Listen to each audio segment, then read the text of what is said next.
outstanding, and everyone around the world knows what Surya can do in white ball cricket. So, look, they should stick with him. I feel they should stick with him because he's I think the sort of player that can win you a World Cup. You know, he might be a little bit inconsistent, but he's the sort of guy that in big moments can win you something. A bit like, you know, the late great Andrew Symonds did for Australia. When you invest in these guys, you give them an opportunity. If you give them a pretty clear direction, it gives them clarity around the role that you want them to play. They've got so much talent that they can single-handedly win your games. So that's definitely the way that I'd look at it for India. I wouldn't be playing safe. I'd be going with match-winning players, and I think he's a match winner.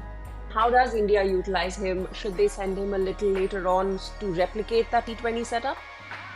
That's a possibility, yes. If you think about how dangerous the proposition would be of having Surya and Hardik at the end, in the back end of a 50-over game, it'd be pretty entertaining stuff. So they might want to think about that. I think he was only batting at 5 anyway, wasn't he? So I don't think they want him much lower than that, especially when they've got Hardik, Jadeja and Akshar, all those guys there. They've got plenty of batting. So I'm a big believer in giving your best batsman as much time as you can in all formats of the game.